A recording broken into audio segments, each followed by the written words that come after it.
हाम्रा हातहरू थमाएका हौं, भाँचिएका होइनन्।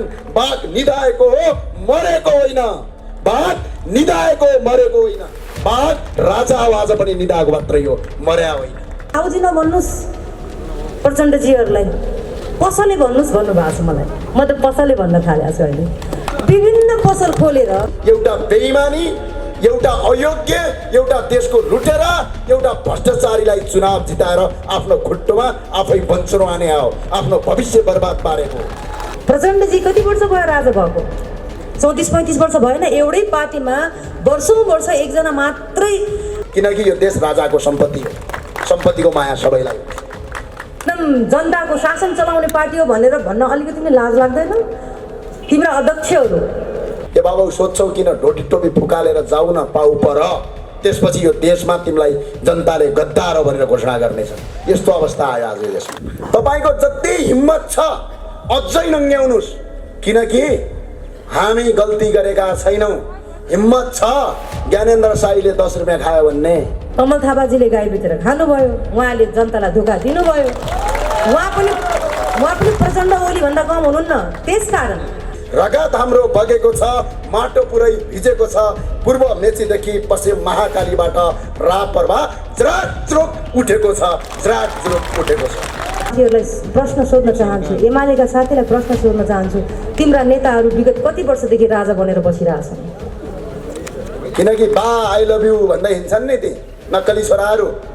यिनीहरूको सम्पत्ति, यिनीहरूको गर्लफ्रेन्डलाई पनि जागिर लगाइदिनुपर्छ केपी ओलीले। केही भनाउँदा पत्रकारहरू होइन पुत्रकारहरू, हामी ज्ञानेन्द्र साहब विनोद चौधरी हो भने हामीसँग 10 रुपियाँ हाल्न पनि हामीले 10 पटक सोच्नुपर्छ। अबको 30 देखि 40 वर्ष पछाडि भारतले चामल दिएन भने नेपालमा हाहाकार र भोकमरी पर्छ। यो अवस्था यो देशमा बन्यो आज। मलाई माओवादीले प्रत्यक्ष निर्वाचनको लागि पनि टिकट दिएको पात्र हुँ म। अनि तपाईँ यहाँ सेल्फी र फोटो खिच्न आएको भन्नुहुन्छ मलाई?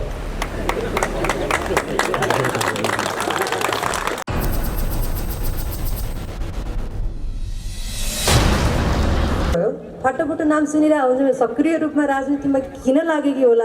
यसलाई त देशले माया गरेको छोरी हो, देशले माया गरेको नाम हो रेखा थापा। किन एउटा पार्टीमा मात्रै झुन्निएर एउटा पार्टीको झन्डा मुनि मात्रै बसेर के गर्न खोजे कि भन्ने एक प्रकारको कौतूहलता होला। म तपाईँहरू समक्ष स्पष्ट पार्न चाहन्छु,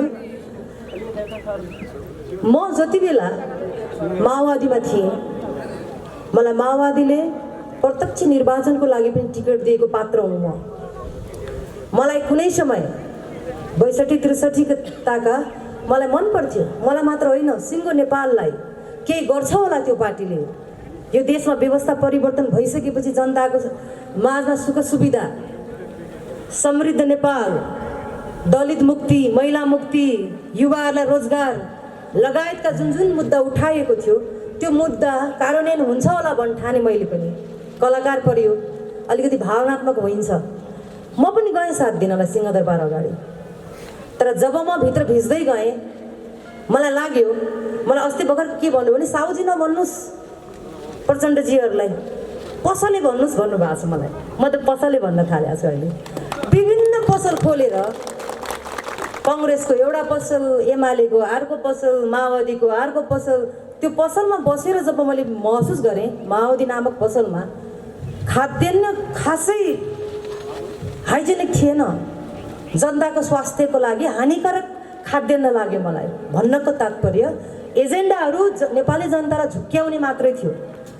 यही हुनुहुन्छ कति दलित समुदायको दिदीबहिनीहरू, तपाईँहरूको मुद्दा कहाँ पुग्यो?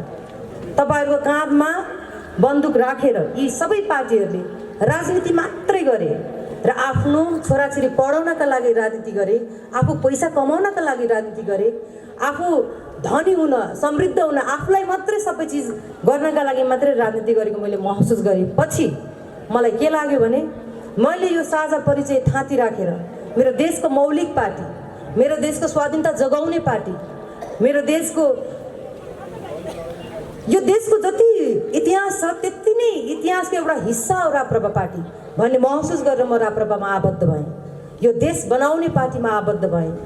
यो पार्टीमा जोसुकै लाग्नुहोस् काहीँ पनि हिंसाबोध हुँदैन भन्ने प्रकारको महसुस विगत 7 वर्षदेखि मैले गरिरहेको छु। म 7 वर्ष भयो यो पार्टीमा आबद्ध भएको।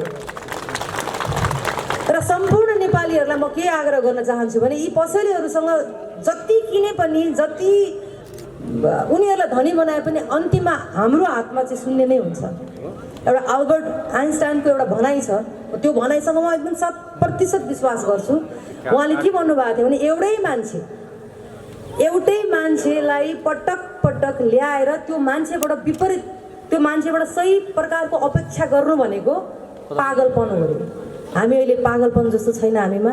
म माओवादीका साथीहरूलाई भन्न चाहन्छु, हिजो यो व्यवस्था परिवर्तन गरिसकेपछि, एउटा राजालाई फालिसकेपछि एउटा जनताको छोराले यो देश चलाउँछ, जनताको छोराले राज्य चलाउँछ भन्ने प्रकारको जुन भ्रम थियो, म माओवादीका साथीहरूलाई प्रश्न सोध्न चाहन्छु, एमालेका साथीलाई प्रश्न सोध्न चाहन्छु, तिम्रा नेताहरू विगत कति वर्षदेखि राजा बनेर बसिरहेछन्?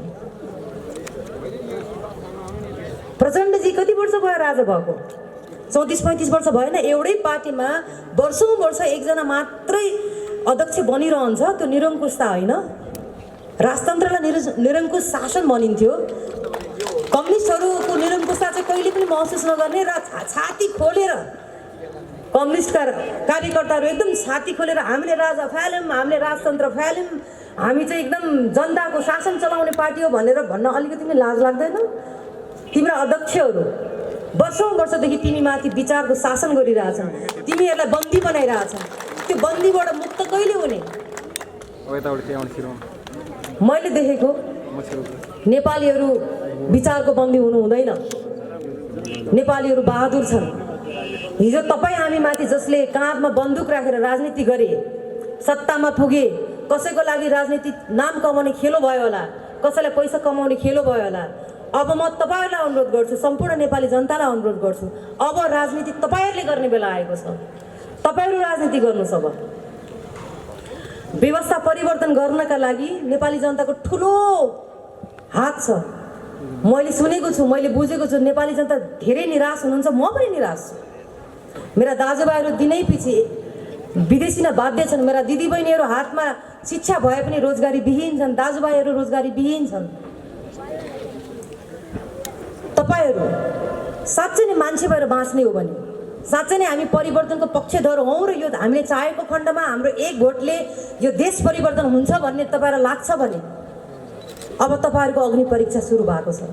यो 1 वर्षभित्रमा थाहा हुन्छ नेपाली जनता कतिको होसमा आए, नेपाली जनतालाई कतिको यी पार्टीहरूले दबाएर राखेका थिए र अब त्यहाँबाट बिउजे भन्ने कुरा चाहिँ यो स्थानीय तहबाट नै नेपाली जनताको लागि अग्नि परीक्षा सुरुवात भएको छ। उनले त सबै राष्ट्रिय प्रजातन्त्र पार्टीप्रति आस्था राख्ने नै हुनुहुन्छ। तर यो सन्देश म मिडियाबाट पनि जाओस् भन्न चाहन्छु। सम्पूर्ण नेपालीहरू विश्व सामु हाम्रो देश आक्रान्त, अशान्ति, भ्रष्टाचार युक्त भइरहेको, एकदम बदनाम भइरहेको, नेताहरू सब बदनाम भइरहेको बेलामा अझै पनि बदनाम बनाउने, अब त देश बनाउने बेला आएन। अब देशभक्तपूर्ण आन्दोलन हुनु पर्दैन। सबै जनताहरूलाई एकपल्ट छातीमा हात राखेर यो देश उठाउने जिम्मेवारी आएको छ। त्यसका लागि हामी विकल्पको रूपमा राष्ट्रिय प्रजातन्त्र पार्टी तपाईँहरूको भविष्य लिएर आएको छ, भविष्यको रूपमा अगाडि आएको छ। तपाईँलाई गुनासो होला, हिजो राष्ट्रिय प्रजातन्त्र पार्टी त काहीँ पनि थिएन, जीर्ण अवस्थामा थियो। हो, हाम्रो पूर्व अध्यक्षहरूले केही गल्ती गर्नुभयो, कमल थापाजीले गाई बेचेर खानुभयो, उहाँले जनतालाई धोका दिनुभयो, उहाँ पनि प्रचण्ड ओलीभन्दा कम हुनुहुन्न। त्यसकारण यो निरङ्कुश शासन हाम्रो राष्ट्रिय प्रजातन्त्र पार्टीभित्र पनि थियो। त्यसको अन्त्य यो युवा पुस्ताले गरेको छ भने भोलिको दिनमा यो देशमा जनताका लागि के गर्नुपर्छ, यो देश सुधार्न के गर्नुपर्छ, देशमा जे कुराहरूको अभाव छ त्यसलाई परिपूर्ति गर्न के गर्नुपर्छ, हाम्रो नेतृत्व सक्षम छ। हाम्रो राष्ट्रिय प्रजातन्त्र पार्टीले कोही पनि नेपालीलाई निराश बनाउँदैन। यो मेरो सङ्कल्प हो तपाईँहरूलाई। र सबैजना मैले भोगेको कुरा, कोही पनि निराश हुनु पर्दैन यो पार्टीमा आबद्ध हुन। सम्पूर्ण दिदीबहिनीहरूको लागि सुरक्षित पार्टी हो राप्रपा, सबै युवाको लागि सुरक्षित पार्टी हो राप्रपा। हामी यो पार्टीको नेता बन्न चाहँदैनौँ। नेपाली जनता नेता बन्नुहोस्, नेपाली जनता राजनीति गर्नुहोस्, हामीमाथि हाम्रो अग्रज बनिदिनुहोस्। हामीलाई आशीर्वाद दिनुहोस्। हामीले कुन ढङ्गले यो व्यवस्थामा जे दुःख पाइयो त्यो सुधार्ने मौका दिनुहोस् हामीलाई। अग्रज र पौराणिक हाम्रो नेताहरूले त देश बिगारे, हामी सुधार्न, हामी सम्हाल्न तयार छौँ। हामीलाई आशीर्वाद दिनुहोला। र यो चागो नारायणमा आज आएर जुन कुराहरू मैले देखेँ, अर्को पल्ट आउँदा, अर्को वर्ष आउँदा हाम्रै पार्टीको मेयर, हाम्रै पार्टीकोमा वडाका अध्यक्ष देख्न पाऊँ, तपाईँहरूलाई शुभकामना छ। र अघि अध्यक्षज्यूले प्रतिबद्धता व्यक्त गरिसक्नु भएको छ, हामी सबै त्यही लाइनमा छौँ। तपाईँहरूको जिन्दगी राम्रो बनोस्, तपाईँहरूको चेतना खुलोस् र नेपाली जनता चेतनाले उठेको जनता हुन् भन्ने प्रमाण यो पल्टको चुनावदेखि, स्थानीय तहको चुनावदेखि नै तपाईँहरूले दिनुहुन्छ भन्ने कुरामा म निश्चिन्त एकदम विश्वास राख्दै मेरो सानो भनाइ यहीँ टुङ्ग्याउन चाहन्छु। जय राष्ट्रवाद। हामी किन आउँथ्यौँ यदि तपाईँहरूले रमाइलो गर्ने भए त नाचेर जान्थ्यौँ नि, होइन र? हामी अति सिरियस मोडमा छौँ। मैले वास्तविकता कुरा भनेको, हामी रमाइलो गर्न आएका होइनौँ। रमाइलो गर्दै भइदियो भए नाचेर बस्थ्यौँ, हामी आफ्नो शरीरमा भाला खाएर बस्दैन थियौँ। त्यही भएर सबैलाई अनुरोध छ, सिरियसली सुनौँ यसलाई। हामीले यो कुरा किन भनिरहेछौँ भन्ने कुरा पनि बुझौँ। हामी कुनै सेलिब्रिटी बन्नलाई, कुनै चर्चित बन्नलाई, कुनै मजाक गर्नलाई आफ्नो जीवन दाउमा लाए होइन। यो मुलुकलाई परिवर्तन गरिन्छ, हजारौँ जनतालाई यही देशमा रोजगारी सिर्जना गरिन्छ र यो देशलाई अगाडि बढाइन्छ भनेर हामी राजनीतिमा उभिएका हौँ। त्यो भएर अनुरोध छ, आग्रह छ, जो साथीहरू हुनुहुन्छ सबैलाई मेरो अनुरोध छ, हामी रमाइलो भन्दा एकपटक हामी यो देशलाई रमाइलो गऱ्यौँ त। जनवादी गीतमा छमछमी नाच्यौँ, दाइलाई काट्यौँ, भाइलाई काट्यौँ, काट्दा त देश बन्दैन रहेछ त, रमाइलो गरेकै हो त। तर त्यो रमाइलोले आज मुलुक बन्यो? काटेको रगतले मुलुक बन्यो? बनेन। त्यो भएर हामी कुनै पनि कुरालाई संवेदनशील भएर हामीले हरेक कुरालाई आत्मसात गर्नुपर्छ। हामीहरूले जुन हिसाबले काम गरिरहेका छौँ, कुरा गरिरहेका छौँ, त्यो एउटा कानले सुन्ने अर्को कानले उडाउने भए त्यसको कुनै महत्त्व रहँदैन, त्यसको कुनै अस्तित्व रहँदैन। र त्यो बरु भन्नुभन्दा नभनेकै राम्रो हुन्छ, आउनुभन्दा नआएकै राम्रो हुन्छ। त्यो भावनाले मैले यसमा यो मुलुकमा हामी केटाकेटी खेलाए जसरी खेलेका होइनौँ, कुनै फुल गोबारा फुटाए जस्तो होइन। यो देशमा यी भ्रष्टाचारीहरूका विरुद्धमा लड्दाखेरि आफ्नो ज्यानलाई आहुति दिन सक्ने दम र क्षमता राख्न सबैलाई म हार्दिक अपिल गर्छु। रमाइलो लाग्छ नि, किन लाग्दैन? फिल्म हेर्न गए ताली पड्काउन माइन्छ। तर यो मुलुक आज हेर्नुहोस् एकछिन, हाम्रो अलिकतिको कमजोरीले गर्दा, हाम्रो अलिकति सोचाइको कमीले गर्दा, अर्काको पछाडि लहैले गर्दा, आज एउटा सानो गल्तीले गर्दा आज तपाईँका छोराहरू विदेशमा बेचिरहेका छन्, बुहारीहरू अर्काको देशमा टोछा लगाइरहेका छन्। यो कुरा बुझ्नु अब आवश्यक छ तपाईँहरू। हाम्रो सानो गल्ती हो। एक दिन आउँछ चुनाव, त्यो चुनावको अघिल्लो दिन मस्तीमा बिहे हुन्छ, थाहा छ तपाईँलाई? छिमेकीको बिहे हुँदाखेरि वल्लो छिमेकी बोलेर बस्दैन, चुप लाएर बस्छ। एकछिन सुन्नुहोस्, छिमेकीहरू झगडा गरे हुन्छन्, प्रायः जसो छिमेकीहरू झगडै गर्छन्। फेरि केही न केही कुरामा मनमुटाव भइ नै हाल्छ छिमेकीको। जब छिमेकीहरू आपसमा मनमुटाव गर्छन्, छिमेकीहरू आपसमा झगडा गरेर बसेका हुन्छन्, छिमेकीको बिहे हुन्छ छोराको छोरीको, बिहानबाट बाजा बल्न थाल्छ। झगडा गरेका छ, म चाहिँ छिमेकी घर किन जानु भनेर अझै पनि जाँदैन, अझै बाजा बज्छ। 1 घन्टा बज्छ, 2 घन्टा रमाइलो हुन्छ, 3 घन्टा पछाडि त्यो झगडा गरेको छिमेकी पनि त्यो बाजा बजाएको ठाउँमा गएर नाच्छ, हाँस्छ र उसको भोज खाएर आउँछ। आज नेताहरूले यो चुनावलाई भोज बनाएका छन्, यसलाई विवाह बनाएका छन्। अघिल्लो दिनसम्म यो नेतालाई भोट हाल्दिन भन्नुहुन्छ, चुनाव आउँछ रमझम गर्छन्, बाजा बजाउँछन्, विभिन्न आएर नृत्य नाच गाना गर्छन्, 15 दिनसम्म विवाह गर्छन्, अनि सबै कुरा बिर्सिनुहुन्छ, मदिरा खाएर लट्ठ भयो जसरी भोट हाल्नुहुन्छ, आफ्नो भविष्य बर्बाद पार्नुहुन्छ। तपाईँहरू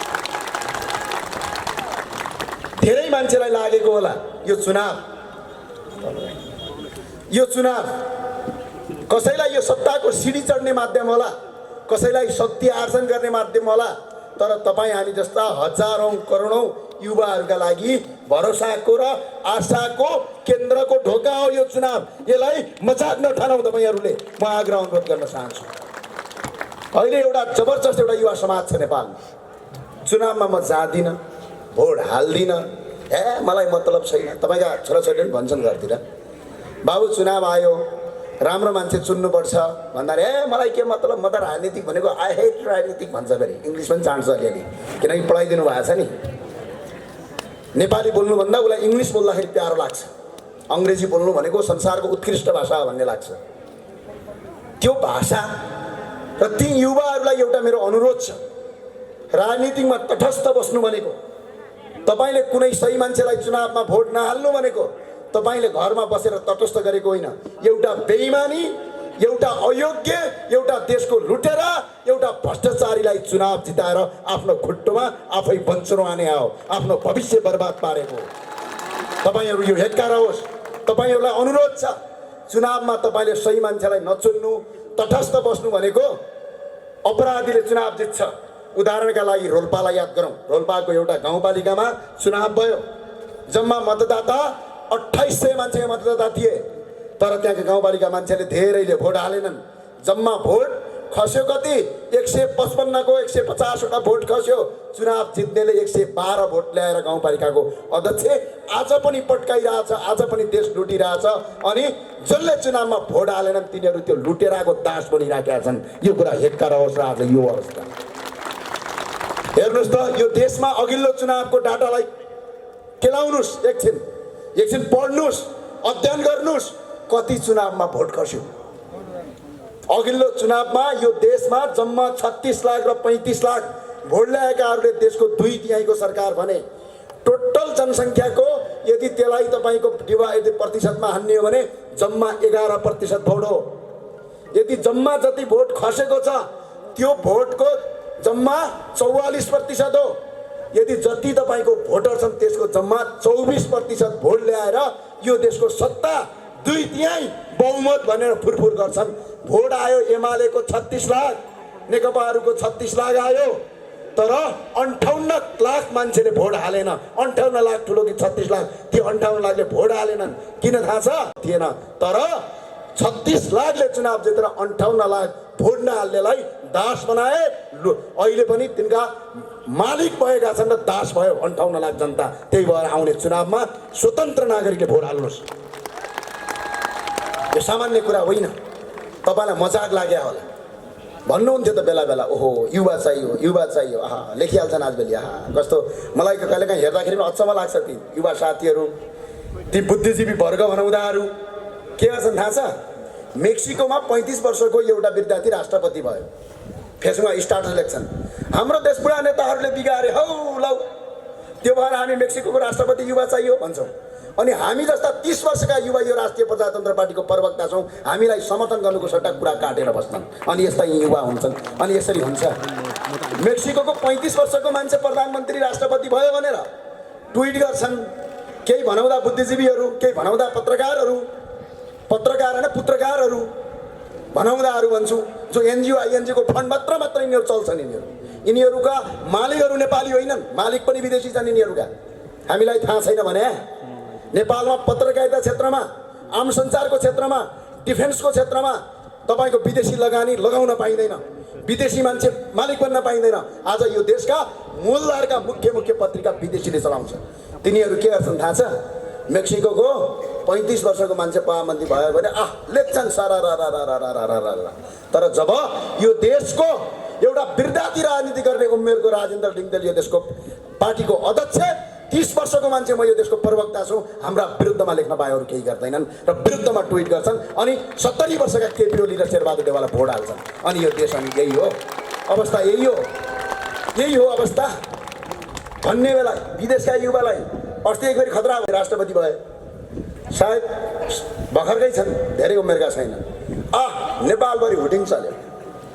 जब एकजना युवा एउटा पार्टीमा चुनाव लड्यो, त्यो युवाको जमानत जफत गराए यिनीहरूले। सिर्फ लेख्न जानेका छन्। आज यो देश यति अवस्थामा छ, तपाईले नेपाली भाषा बोल्यो भने विद्यालयमा तपाईलाई डाँट्छन्, विद्यालयमा तपाईलाई कारबाही गर्छन्। म यहीँबाट घोषणा गर्न चाहन्छु राष्ट्रिय प्रजातन्त्र पार्टीका युवा साथी र विद्यार्थी साथीहरूलाई, प्रत्येक स्कुल अब चेक गर्नुहोस्, जहाँ नेपाली भाषा बोल्दाखेरि कारबाही गर्छ भने त्यो स्कुल बन्द गर्नुहोस्। यो देश नेपाल हो, नेपाली बोल्न पाउनुपर्छ, अङ्ग्रेजीको देश होइन यो। हामीले पटक पटक बोक्यौँ।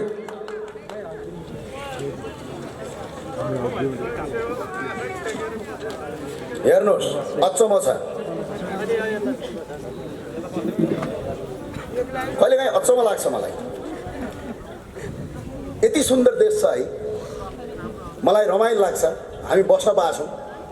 भारतमा हामी पढ्दाखेरि यस्तै कार्यक्रम हुन्थे, एसी नलगाइकन, फ्यान नचलाइकन कुनै पनि कार्यक्रम गर्न सकिँदैन। आज पनि भारतमा, साउदी अरबमा एसी नलगाएर हिँड्न पनि सकिँदैन। अमेरिका कस्तो देश छ थाहा छ तपाईँलाई? अमेरिकाको धेरै भूभाग चिसोमा उभिन नसक्ने चिसो, गर्मीमा सहन नसक्ने गर्मी हुन्छ। तर हाम्रो देश हिमाल छ, अगाडि बिचमा पहाड छ, तराई छ, जम्मा 17 किलोमिटर मात्र तलमाथि यदि सिधा हिँड्ने हो भने हरेक ठाउँको मौसम फरक छ। हिमालमा नभएको तरकारी हिउँदमा हुने हिमालको तराईको तरकारी बर्खामा तपाईँको हिमालमा हुन्छ। हाम्रो यस्तो सुन्दर देश आज विश्वको सबभन्दा गरिब छ। तपाईँको भर्खर जन्मेको छोरीले के सपना देख्छ? छोरी ठुलो भएपछि के गर्ने भनेपछि के भन्छ थाहा छ? बुवा अस्ट्रेलिया जाने भन्छ छोरीले। अहिले सिकाउनु भएको छ नि, गजबको इतिहास। अनि छोरीले गएर नेपालीमा बोली भनेपछि तपाईँलाई ओहो संसारमै ठुलै गल्ती गरिहाल्यो कि के हो यसले। अनि अङ्ग्रेजी बोलेपछि छोरो त ठुलो विद्वान भएछ भनेर तपाईँहरू मक्ख पर्ने यो देश है। यो देश उल्टो गति भन्ने यही हो क्या। कहिलेकाहीँ उल्टो हिंसा हुन्छ नि, उल्टो गति भने यही हो।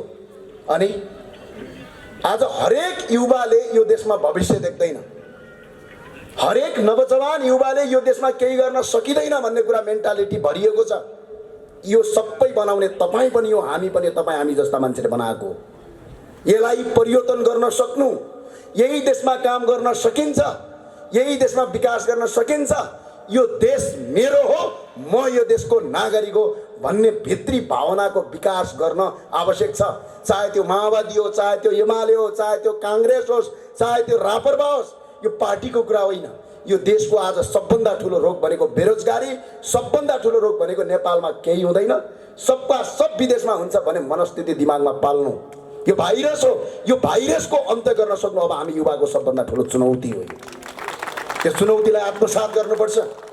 के छ देख्नु भएको छ घर? एकछिन युट्युबमा जानुहोस्, हाम्रो नेपालमा बनेका घर र सुडानमा बनेका घर हेर्नुहोस्, एउटै प्रकारका छन्। जहाँ जहाँ जमिन देख्यो त्यहीँ त्यहीँ घर बनाउने, जहाँ जहाँ उत्पादन हुने जमिन छ त्यहीँ त्यहीँ घर ठडाइहाल्ने। यही अवस्था यदि सिर्जित बन्यो भने, यही अवस्था यदि रह्यो भने, चागु नारायणमा आएर एउटा ज्ञानेन्द्र साईले भन्थ्यो भन्नु होला, अबको 30 देखि 40 वर्ष पछाडि भारतले चामल दिएन भने नेपालमा हाहाकार र भोकमरी पर्छ। यो अवस्था यो देशमा बन्यो आज। आफ्नो घरको टमाटर न, अनि अमेरिकाको पिज्जा र बर्गर माग्ने सन्तान जन्माउनु भएको छ। अहिले तपाईँहरूले सन्तान जन्माउनु भएको छ। घरको गाईको दुध नखाने, ओहो यो त गाईको दुध खानु हुँदैन, रूढिवादी हो रे, बुझ्नुभयो? अनि अमेरिकाको पेप्सी र ड्यू खाएर घरमा आउने सन्तान जन्मिया छन् अहिले यो देशमा। तपाईँहरूले जन्माउनु भएको छ। हामी व्यापारले पुराका पुरा परोजीवी भइसक्यौँ। तपाईँलाई थाहा छ, घरको अगाडिको गोलबेडा टिपेर अचार बनाउँदैन, अनि अमेरिका र युरोपबाट आएको अचार भाटबटेन्डे सुपर मार्केटमा गएर किनेर ल्याएर घर खान्छ। यस्तो किसिमको तपाईँको व्यवस्था भयो यो देशमा। एक फेरि मलाई अचम्म लाग्यो, अचार खानु पर्यो भने गएँ म। हेर्नुहोस् है, त्यो करेला हुन्छ नि, करेला, तपाईँहरू बरेला भन्नुहुन्छ, हाम्रो जुम्लातिर करेलै भन्छन्। त्यो काँडा भएको के, त्यो चट्ट 4-5वटा पिस काटेर प्लास्टिकमा तेल हालेर चप्काएर भाटबटेन्डीमा बेच्न राखेको रहेछ। कति हो यसको प्राइस भनेको? 240 रुपियाँ भन्यो। मैले किनेर ल्याएँ, के नहोला भन्ठाने, घर ल्याएर खोलेँ। जब त्यो भित्र खान थाल्छु त त्यही हाम्रो जुम्लातिर पाउने यहाँको बरेला भन्छ, त्यो बरेला रहेछ। अनि भोलिपल्ट बिहानपल्टि म त्यो अगाडि तरकारी पसलमा गएँ, मेड इन सिङ्गापुर लेखाएको थियो है फेरि त्यसमा। तल तरकारी पसलमा गएको, किलोको कति छ बरेला हजुर भनेको, किलोको 45 रुपियाँ किलो छ भन्यो क्या। सुन्नुहोस् है, जम्मा त्यो बरेला 4 कि 5वटा मात्र बरेला थियो त्यसमा। मैले 250 हालेँ। पछि त्यसको मैले अनुसन्धान गर्दै गएँ, यो कहाँबाट जाँदो रहेछ। नेपालमा भएको बरेला सिङ्गापुरले 30 रुपियाँ किलो 20 रुपियाँ किलो नेपालबाट उठाउने अनि उता पहाडी सिङ्गापुरमा लगेर तेल हाल्ने, त्यसलाई चप्काउने अनि जम्मा 30 रुपियाँ किलो बरेला 250 रुपियाँ 4वटा मात्रै बरेला मात्र बेचेर फेरि नेपाललाई नै बेच्ने, नेपालको सामान विदेश लिने अनि फेरि नेपाली नै बेच्ने। अनि तपाईँका छोराछोरी तपाईँका सम्भ्रान्त वर्गहरू भनाउँदाहरू ओहो के खाए सिङ्गापुरको अचार खाए भनेर छिमेकीलाई सान हान्ने यो देशको परम्परा जबसम्म अन्त्य हुँदैन तबसम्म देश विकास हुँदैन। हामीहरूलाई ठुलो चुनौती छ। राष्ट्रिय प्रजातन्त्र पार्टीमा हामी त्यत्तिकै केटाकेटीको गुच्चा खेल्नलाई लागेका होइनौँ। हामी यो राजनीतिकमा त्यत्तिकै आएका होइनौँ। तपाईँलाई लाग्छ होला नेता बन्न त हिजो पनि नेता थियौँ त, अभियन्ता भएर जहाँ पनि हा गरेकै थिए, तपाईँहरूभन्दा ठुलो भिड हुन्थ्यो। आज बरु स्वतन्त्र नागरिक हामीसँग जोडिएका छैनन्। किन हामी जोडियौँ भने हामीसँग जम्मा 3टा विकल्प छन्। अब एउटा विकल्प यिनीहरूले देश लुटे हामी टुलु टुलु हेरेर बस्ने, अर्को विकल्प यिनीहरू लुटेर आउन् यिनै लुटेरासँग मिलेर देश लुट्ने, अर्को विकल्प यी लुटेर आउन् यी चोर हुन् यी फटाउन् हामी सबै मिलेर यिनका विरुद्ध सडक सदन सङ्घर्ष गरेर यिनको अन्त्य गर्ने भन्यौँ। हामीले त्यो बाटो रोज्यौँ र त्यो भएर प्रजातन्त्र पार्टीमा आएको होइन, रमाइलो गर्न आएको होइन। तपाईँलाई याद छ हिजो यतिखेर म लमजुङमा थिएँ, हिजो 4वटा कार्यक्रम लमजुङमा गरियो, राति 8, 9, 10 बजेसम्म। राति सुत्न पाएको छैन, आज भक्तपुर आइएको छ, अझै 3वटा कार्यक्रम छन्। अनि तपाईँ यहाँ सेल्फी र फोटो खिच्न आएको भन्नुहुन्छ मलाई।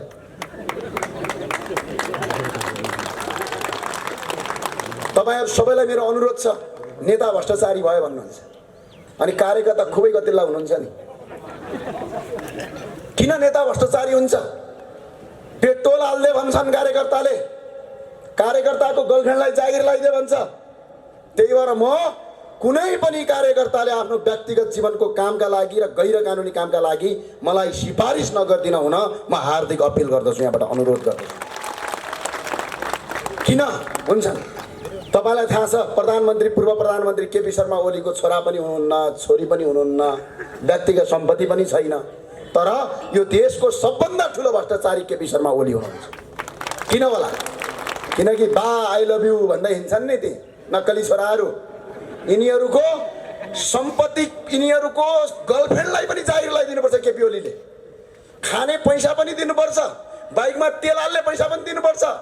त्यतिले मात्र पुग्दैन यिनीहरूलाई। कोही छिमेकी भैँसी बेचेको नाटा लागेको मान्छेलाई पनि जागिर खुवाइदिनु पर्यो, सरुवा गराइदिनु पर्यो, बडुवा गराइदिनु पर्यो। यदि सरुवा र बडुवा गरायो भोलि एउटा कार्यकर्ता विरोधी बन्छ अनि माधवमा नेपालसँग जान्छ भनेर यस्तो तहलका बाज। त्यही भएर म राष्ट्रिय प्रजातन्त्र पार्टीमा पनि अहिले कमल थापाले छोडेर जानु भएको छ। र अनुरोध छ एकजना कार्यकर्तालाई 1 रुपैयाँ हामी नेता खर्च गर्दैनौँ, हामी 1 पैसा खर्च गर्दैनौँ। रात दिन तपाईँको कार्यक्रममा आइराखेका छौँ।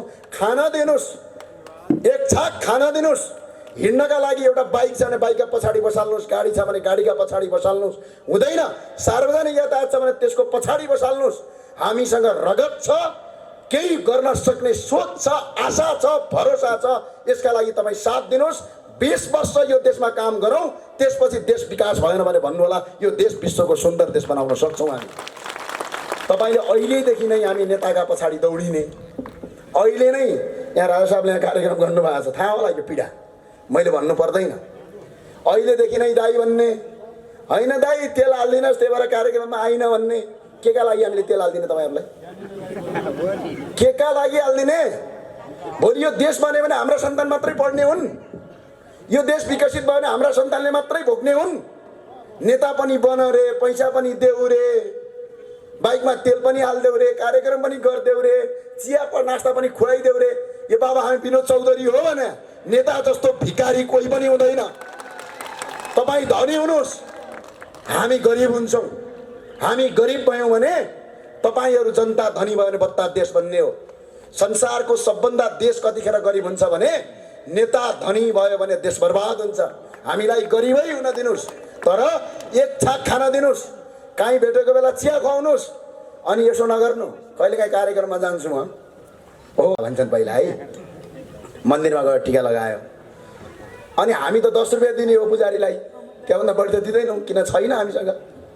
अनि के भन्छन् थाहा छ? खासु गरेर यतापट्टि ज्ञानेन्द्र साई आएको यार 5000 हाल्ला भनेको त 10 रुपियाँ पो हाल्यो अरे है। सुन्नुहोस् यहाँ, हामी ज्ञानेन्द्र साई विनोद चौधरी हो भने हामीसँग 10 रुपियाँ हाल्न पनि हामीले 10 पटक सोच्नुपर्छ।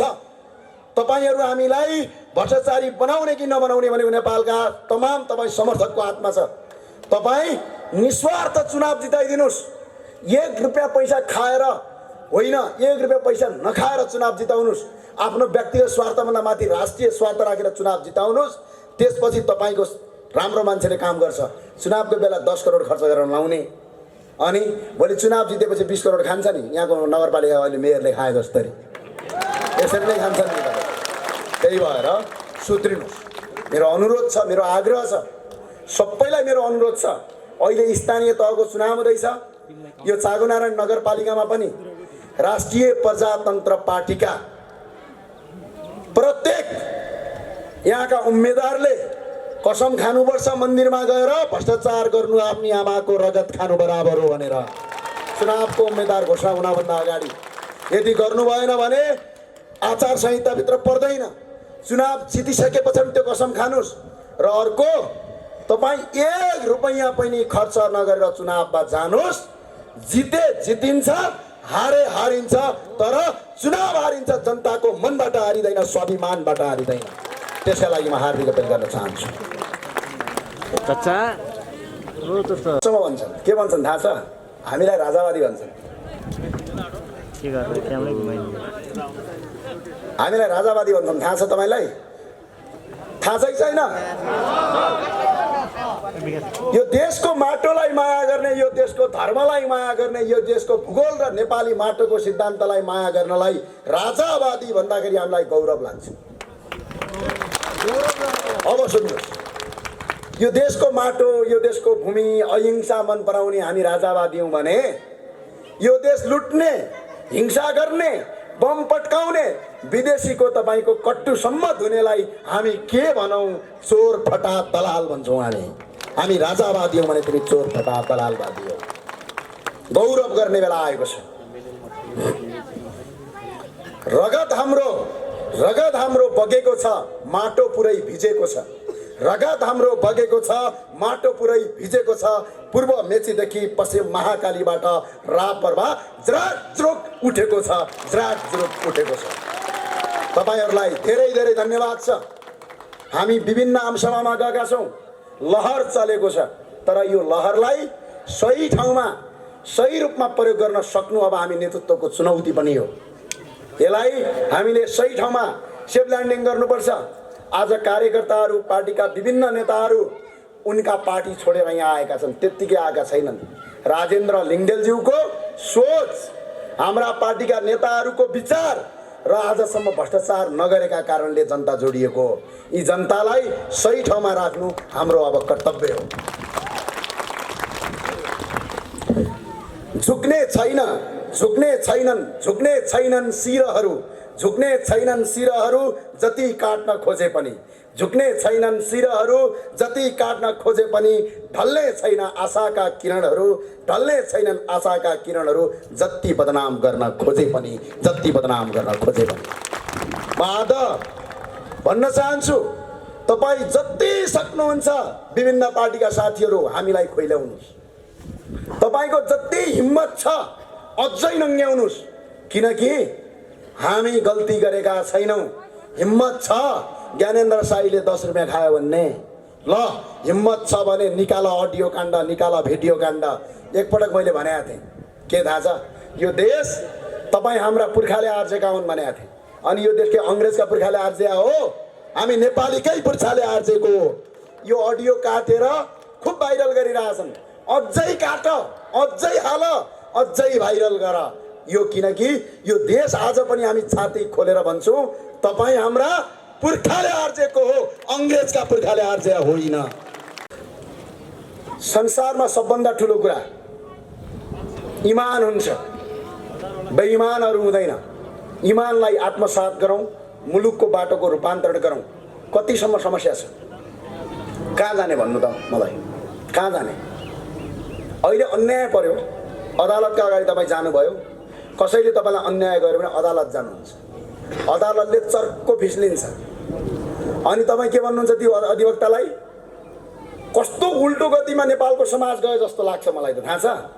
वरिष्ठ ठुलो वकिल भनेको त ठुलो पैसा कमाउने रे है। समाजमा छन् नि ठुल्ठुला वकिलहरू जसका कार्यालयहरू यसो गरी हेऱ्यो भने माथिबाट टोपी खस्ने अफिसमा हुन्छन्। अनि समाजमा सबभन्दा अगाडि आएर त्यसैले तपाईँ टिका लाउनुहुन्छ अनि के भन्नुहुन्छ, ठुलै वकिल रे अनि सम्मान दिने रे। तपाईँलाई याद छ वकिलको अधिकार ठुलो हुन्छ जब त्यसले चोर फटा अपराधीलाई अदालतबाट जिताउँछ, मोटो रकम लिन्छ, तपाईँको रगत चुस्छ, त्यो मान्छे ठुलो वकिल बन्छ अनि तपाईँ त्यही ठुलो वकिललाई माला लाउनुहुन्छ। यो समाज आज त्यसरी बिग्रेको छ। बेरोजगारी छ आज यो देशको बेरोजगारीको मुख्य स्रोत भनेको तपाईँ हामी हो। तपाईँ हामीले कल कारखाना खोल्ने मान्छेलाई सम्मान गरेर उसलाई कल कारखाना खोल्न लगाउनुको सट्टा चन्दा माग्यौँ, बम पट्कायौँ अनि विदेश पठायौँ। अनि यही देशको सामान प्रयोग गरेर लाउनुको सट्टा हाम्रा बाबुबाजेले अहिले पनि हाम्रो देशको कपडा लाउनुहुन्छ। त्यो कपडा लगाउँदाखेरि तपाईँ घिन मान्नुहुन्छ। यो देश आज अविकसित हुनुको पछाडिको मुख्य कारण तपाईँ हामी हो। यहाँ अरू कोही पनि होइन। विदेशी आयो भन्छन्। यो देशमा तपाईँ हामी यदि शक्तिशाली भइदिए भए, तपाईँ हामी यदि मजबुत भइदिएको भइदिए भए विदेशीले आएर यहाँ शासन गर्न सक्छ, हिम्मत छ। उदाहरणका लागि तपाईँको घरमा तपाईँ बलियो हुनुहुन्छ भने तपाईँको घर अर्को छिमेकीले भाँड्न सक्दैन। तपाईँको घर बलियो नभएका कारणले गर्दा छिमेकीले भाँड्छ र त्यसमा तपाईँको घरै ध्वस्त पार्छ। आज काङ्ग्रेस एमाले माओवादीहरू आपसमा लडेर यो देश विदेशीले लग्यो र विदेशीले अहिले शासन गरिरहेछ यो देशमा। हिजो नेपाल प्रहरीको आइजिपी बनाउनका लागि इन्डियन एम्बेसीलाई सोध्ने रे, ए बाबु सोध्छौ किन, ढोटी टोपी फुकालेर जाऊ न पाउ पर, त्यसपछि यो देशमा तिमीलाई जनताले गद्दार हो भनेर घोषणा गर्नेछन्। यस्तो अवस्था आयो आज यो देशमा। थाहा छ तपाईँहरूलाई, बिहान बेलुका यो देशमा केही पनि हुँदैन भन्ने विकास भयो। एउटा म शिक्षाको बारेमा अलिकति कुरा गर्न चाहेँ। त्रिचन्द्रमा हामी पढ्दाखेरि हामी 3 जना साथी थियौँ। एकजना साथी कलेजै नआउने, जहिले पनि त्यसको होमवर्कसम्म हामीले गरिदिनु पर्ने, आउँदै ऊ त्यहाँ मत्स्य गाउँतिरको एकजना नेवार समुदायको साथी हुनुहुन्थ्यो। एकजना साथी पूर्वी नेपालको हुनुहुन्थ्यो, बडा धरुन्दार हुनुहुन्थ्यो, पढन्थे 1 नम्बर पढ्ने है। अब हामी चाहिँ मध्यम वर्गीय थियौँ, त्यति ट्यालेन्ट पनि थिएनौँ, त्यति धेरै पढ्दै नपढ्ने पनि थिएन। त्यस पछाडि हाम्रो पढाइ सकियो। त्यस पछाडि हामी बाहिर पढ्न गएँ। म साथीहरू बिचमा केही सम्पर्क भएन। करिब 10-11 वर्ष पछाडि अस्ति त्यो साथीको र मेरो भेट भयो। त्यसपछि हामीले भन्यौँ, ओहो हाम्रो त्यो कलेज पढेका साथीहरू चाहिँ भेटघाट गर्नु पर्यो भन्यो। हामी भेटघाट गऱ्यौँ। जो हाम्रो कलेजमा हाम्रो स्कुलमा जुन टपर थियो नि, त्यो टपर अहिले पनि 35,000 रुपैयाँमा अर्काको स्कुलमा पढाउने काम गर्छ। हाम्रो ब्याचमा जो सबभन्दा तपाईँको लुजर थियो नि, जसले पढ्न पनि राम्रोसँग आउँदैन थियो, त्यो अहिले 65 जना मान्छेलाई रोजगारी दिएर बसेको छ। अब तपाईँहरूले मलाई भनिदिनु पर्यो, म विद्वान कसलाई भनौँ? मेरो कलेजमा A²+B² जानेको टपरलाई म विद्वान भनौँ कि सर्टिफिकेट होइन भने ऊ त PhD पनि गरिसक्यो, करिब PhD को लाइनमा छ। अब 1-2 वर्षपछि डाक्टर साहब बन्छ। अब म त्यसलाई विद्वान भनौँ कि जो आफै उभिन नसकेर अर्काकोमा जागिर खाएर बसिराखेको छ, त्यसलाई म विद्वान भनौँ कि जसले आफू त बाँचेको छ 65 जनाको परिवार पनि पालेको छ र 65 जनालाई रोजगार पनि दिएको छ, तर त्यसको सर्टिफिकेट ISC पनि पास गरेको छैन। अब म विद्वान कसलाई भनौँ? नेपाली सोसाइटीले, नेपाली समाजले A²+B² जानेका रटन्ते बहादुरलाई विद्वान भन्छ, जसले क्रिएसन गरेर काम गरे त्यसलाई गवार भन्छ। जबसम्म यो देशमा यो किसिमको पद्धतिको अन्त्य हुँदैन तबसम्म यो देशमा केही पनि हुँदैन। यो अब हामीले चुनौतीका साथ अगाडि गर्नुपर्छ। म अहिले पनि विद्वान त्यो सर्टिफिकेट लगेकोलाई भन्दिनँ। विद्वान जसले आफूले मात्र जानेन, अरूलाई सिकायो र अरूलाई पेट पाल्न सिकायो, विद्वान मेरा लागि त्यो टपर हो। त्यसका लागि मैले आग्रह गरेँ, अबको शिक्षा नीति बिल्कुलै परिमार्जन गर्न आवश्यक छ।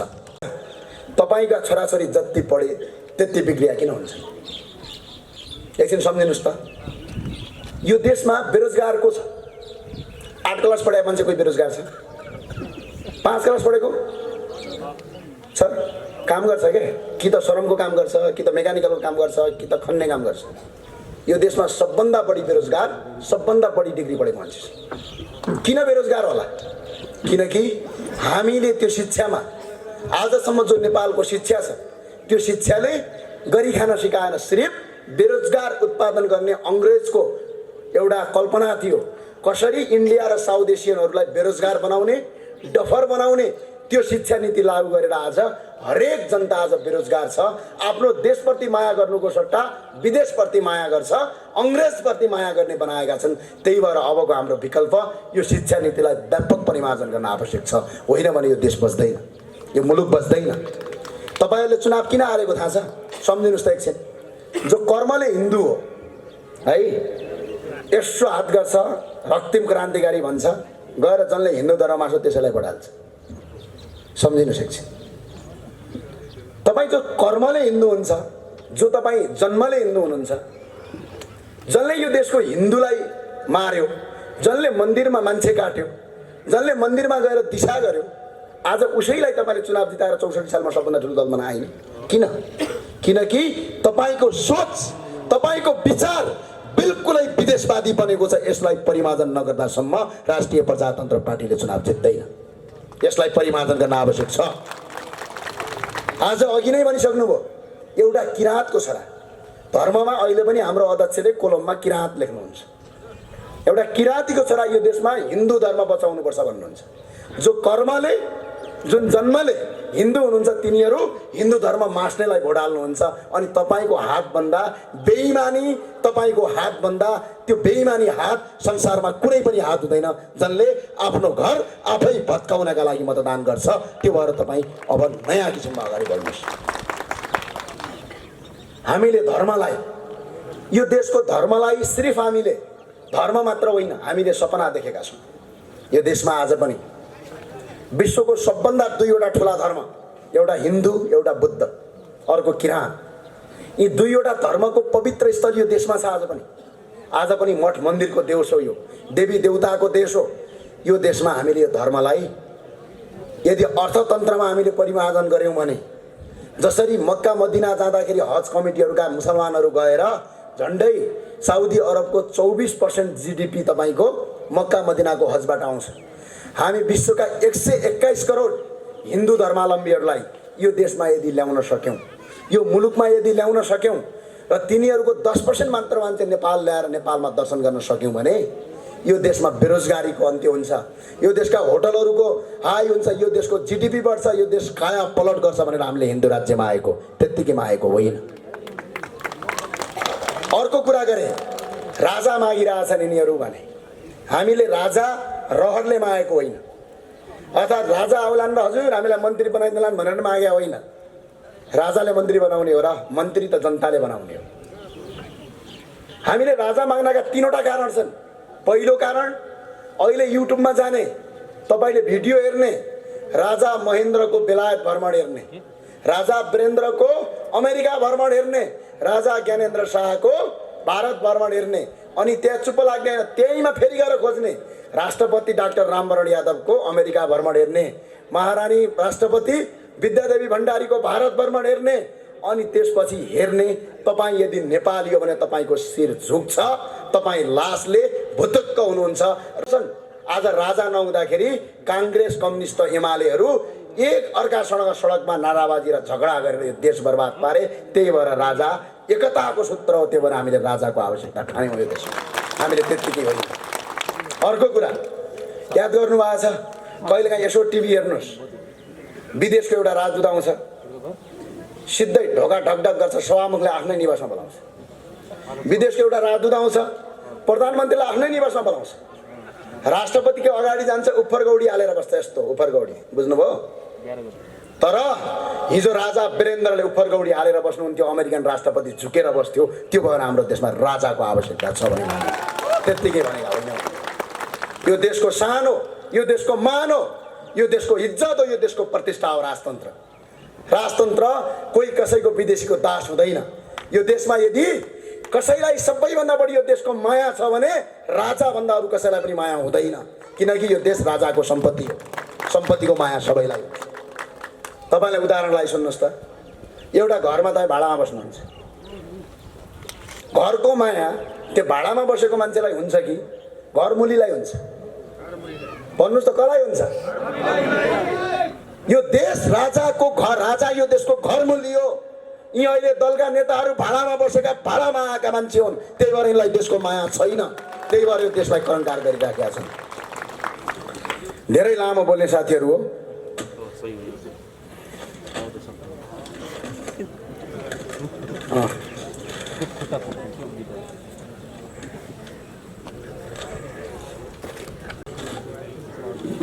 धेरैले भने राष्ट्रिय प्रजातन्त्र पार्टीका कार्यकर्ताहरू आउलान् अनि यसो मुङ्ग्रो देखाउँला र तर्साउँला सोच्या होला, होइन? त्यही सोच्या होला नि। यसो ढुङ्गा पनि आनौँला, चितवनको जस्तै मतपत्र खाउँला सोच्या होला नि। विक्रम पाण्डे हुनुहुन्छ, अब मतपत्र खायो भने त के गर्नुहुन्छ थाहा छ होला। थाहा छ होला, त्यो काङ्ग्रेस एमालेसँग मतपत्र खाए जस्तो हो भन्ठानेका छन्।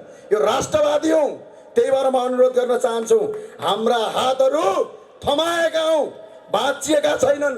हाम्रा हातहरू थमाएका हौँ, भाँचिएका होइनन्। बाघ निधाएको हो, मरेको होइन। बाघ निधाएको मरेको होइन। बाघ राजा आवाज पनि निधाएको मात्रै हो, मर्या होइन। झगडा गरौँला, लडाइँ गरौँला, मतपत्र खाउँला, सुन्डे मुकुन्डे लगाउँला, नसोचे हुन्छ। त्यो कल्पनाभन्दा धेरै माथिको कुरा हो। त्यही भएर हामी शक्तिशाली बनेर जान आवश्यक छ। अब म सागुनारायण नगरपालिकाको डाटा सुन्न को तयार हो? हात उठाउनुहोस्, तयार हो? तपाईँ सोधिदिनु होला, सागुनारायण नगरपालिकामा बेरोजो मात्रै यो 3 वर्षमा 14 करोड 45,74,000 रुपियाँ छ। कति छ रे? 14 करोड 14 करोड 45,74,000 बेरोजो छ। पैसा कति आयो होला सोच्नुहुन्छ? 3 अर्ब 34 करोड 71,76,000 रुपियाँ पैसा आएको छ। मोज मस्तीमा चागुनारायण नगरपालिकाका जनप्रतिनिधिहरूले 28 करोड 89,28,000 मोज मस्ती गर्नुभएको छ। एकपटक रापरवालाई जिताउनुहोस्, यही रकम असुल उपर गरेर जनतालाई स्वास्थ्य र शिक्षा निःशुल्क गर्छौँ हामी। अरू कर उठाउनु पर्दैन। हामीले कर उठाउने कुरा गरेनौँ, हामी कर बढाउँदा पनि बढाउँदैनौँ। हामी करलाई पारदर्शिता बनाउँछौँ, भ्रष्टाचारलाई अन्त्य गरेर यो देशमा स्वास्थ्य र शिक्षा निःशुल्क गर्ने प्रतिबद्धता गरेका छौँ। यसका लागि तपाईँको साथ र समर्थन आवश्यक छ। याद छ तपाईँलाई टर्ली बस चल्थ्यो, कहाँ गयो? कागज कारखाना थियो, कहाँ गयो? साराका सारा बेचेर खाने अनि तिनै बेच्नेलाई भोट हाल्ने काङ्ग्रेस कम्युनिस्टका साथीहरू हो। अब किता काट क्लियर भयो। एउटा देशद्रोही भ्रष्टाचारी अपराधीको किता, एउटा राष्ट्रभक्ति र यो देशको धर्म संस्कृति र भ्रष्टाचार विरुद्धको किता। काङ्ग्रेस कम्युनिस्टका जति पनि राष्ट्रवादी साथीहरू छन्, आउनुहोस्, फुलमाला लगाउनुहोस्, तपाईँ गद्दारका विरुद्धमा लड्न हामीलाई साथ दिनुहोस्। हस्, जाँदा जाँदै भन्छु, राष्ट्रिय प्रजातन्त्र पार्टी जिन्दाबाद। जोसान, राष्ट्रिय प्रजातन्त्र पार्टी जिन्दाबाद। भएन, एकछिन मैले फेरि तपाईँलाई भने, राष्ट्रिय प्रजातन्त्र पार्टी जिन्दाबाद। भोट के माहौलमा, भोट के माहौलमा। हस्, जय नेपाल, जय राष्ट्रवाद। मुलुक बनाउनु छ, मजाक नसम्झिनुहोस् है। हस्, धन्यवाद।